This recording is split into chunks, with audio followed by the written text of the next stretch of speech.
Okay, so we're gonna head into Walmart and grab some strawberries. Welcome to Cultivating Wild Roots. I'm Carrie, and if you're new here, welcome. We're glad you're here. In Montana, we are in the off season for gardening, and sometimes I just feel like we should be doing something that is related to gardening or preserving for that matter. Even though we don't have strawberries that are ripe in April in Montana, we can get them because in the South, they are ripe and we can usually get them on sale. It's smart to take advantage of preserving food while it's in season and cost effective. I have kids, so we go through a lot of strawberry jam, fresh strawberries, and even dehydrated strawberries.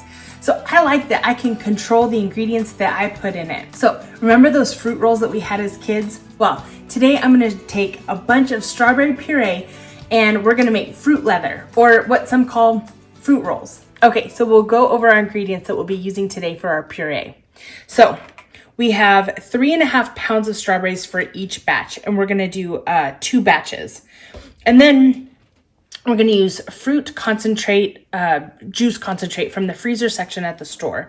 And they didn't have white grape juice, so I decided to buy 1 just regular grape and then 2 apple juices, just so that it wouldn't have a strong grape flavor. Adding the fruit concentrate helps to sweeten the mixture just a little bit. Sometimes what happens when you make fruit leather is that the edges get kind of crispy and it's not very appealing to eat because they don't really roll up very well. And so to combat that, you add fruit pectin to your batch. And the fruit pectin will make it more pliable and easy to roll up at the end. So let's hop into cutting these strawberries up. So I have my kitchen scale and I will weigh out 3.5 cups of strawberries. And then we will go ahead and wash them in the colander just to get off any dirt or debris that's on them. Okay, so we're gonna cut all of these strawberries. And basically we're just gonna cut the greens off, just like that. And then we're just gonna take this whole strawberry and we're just gonna throw it in the blender. We have all these strawberries chopped up and we will throw these scraps into the compost bin. Okay, so we have these strawberries washed and cut up. Again, you don't have to slice them into slices, just cut the greens off the top. I do also want to note that don't use any strawberries that have mold or anything on it because you don't want that in your end product. So let's get these blended up and then I'll show you what we're gonna do next.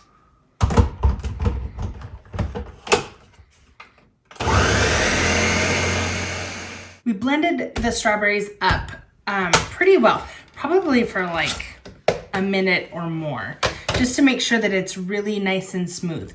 And then what we'll do is we'll take this and we'll put it on a simmering pot and we'll just bring it up to a simmer. Make sure to continually stir it so it doesn't burn on the bottom. Okay, so while those strawberries are simmering on the stove, we're gonna mix up our juice concentrate along with our pectin. Now we are using a pectin that is made for like less or no sugar recipes, just because number one, we don't want to add any more sugar than we need. And it's not really good to dehydrate sugar because it tends to hold on to more moisture.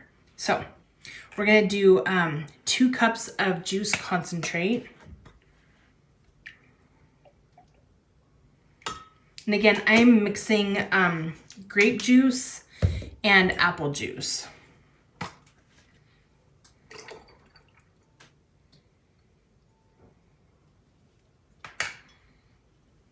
And we'll just go ahead and dump all that in there. And then we're gonna put that in our blender. And then we're going to use 8 teaspoons of pectin.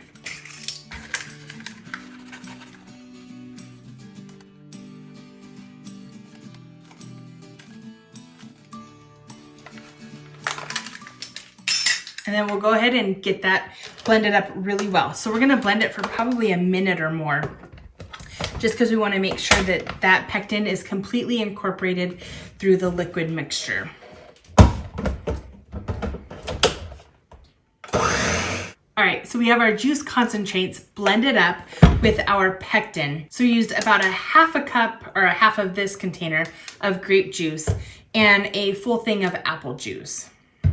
just so that it kind of tones down the grape flavor. So once your strawberries are simmering pretty good on the stove, we will go ahead and add our juice concentrate with the pectin into it and stir it for about another minute and bring it back up to a simmer. Okay, so this is starting to simmer. It's bubbling a little bit. It's got a lot of steam on it. And so we're gonna add the fruit concentrate and the pectin into this, and so we can stir it up and let this whole mixture simmer again for another minute. And then we will start ladling it onto our fruit leather trays. All right, so in my Excalibur dehydrator, we have these nice square trays. I think they're 14 by 14. So we're gonna pull out a tray out of the dehydrator, and then we're gonna add these silicone dehydrator mats that are made for actually doing fruit leather. And these are, these have kind of a cool little lip on them, if you can see here.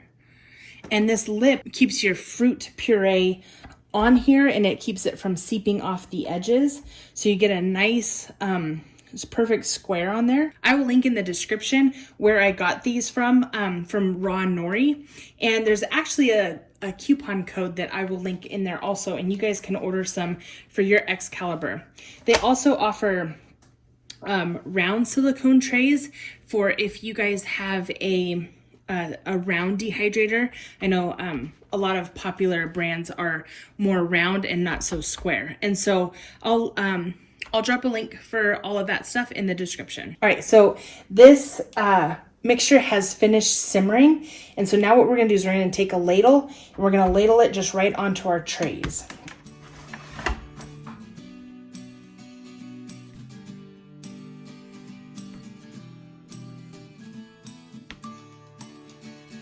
The nice thing about these trays is that they have that lip on there, so you're not going to have to worry about this leaking into your dehydrator anywhere.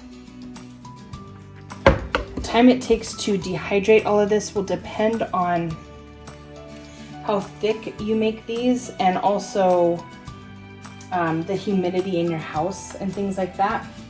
But roughly it'll be about 14 hours at 110 degrees on your dehydrator.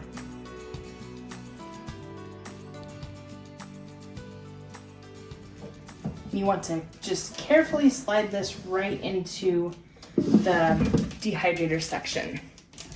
And then we will continue filling all of our trays. Okay, so we have our trays set up in our food dehydrator. So we'll put the lid on, and then we will turn our temperature gauge up to 110 to 115 degrees Fahrenheit. I will note that the fruit and fruit roll section does say to go up to 135. Since the recipe called for 115 degrees, we'll just stick it there for now. And then if tomorrow it's not done, I could always make it a little higher. So these have been in for about 13 hours now.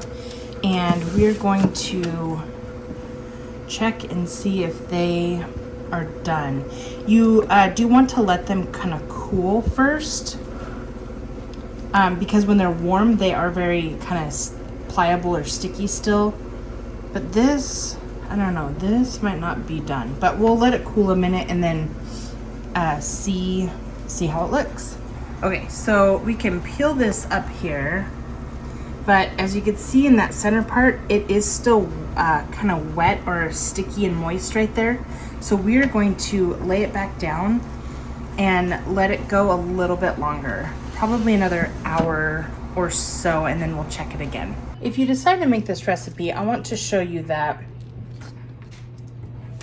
when you flip this up, if you see this part here is dry, but this part here is still pretty moist. And so it's showing that this area is not quite done yet. So it needs to go a little bit longer. Okay, so these are not quite done yet. They are still kind of sticky, if you can see that on there.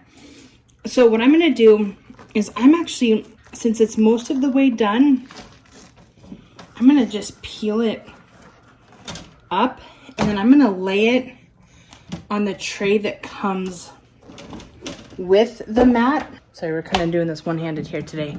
I'm gonna lay it on this tray and then put it in here like this and let it finish off, just because it's kind of taking a while. So we'll get that going, and hopefully that will go a little bit faster. Okay, so that is actually working a lot better by putting it on here. If you can tell, it's still kind of pliable here, but it's not creating a dirty spot on my hand. So it is definitely working better to do it on here. And I kind of think I would recommend doing this like this all the time. All right, so we have a sheet done here. My other sheets are actually square. This was just the last of the puree I had. So we are just going to cut this one up so I could show you. Okay, so we have these cut up here. And you can use like fun little cookie cutters, or if you have like a decorative maybe wheel cutter, you can use that also. But you can see they're nice and done and dried up. And we have one rolled up here. If you're going to store these long term, you should probably wrap them wrap the whole entire length in parchment paper and then roll it up so it doesn't stick. But these ones my kiddos are gonna eat today, so I'm not too worried about it needing to be rolled up in parchment paper for today. Okay, so let's give one of these a try and see how they taste.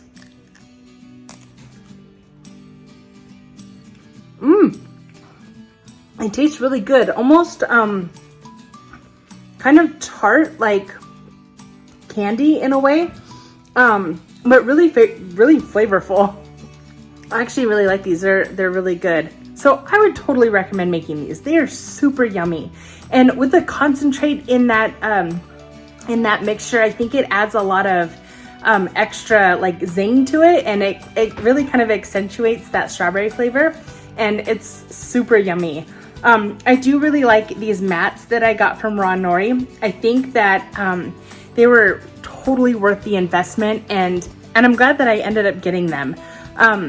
I will say that at the end, when everything was starting to harden up a lot, I did place them on just the plastic mat that the Excalibur comes with, and that helped to finish them off a little bit quicker at the end. So that might be kind of a recommendation if you have kind of issue with it drying up all the way.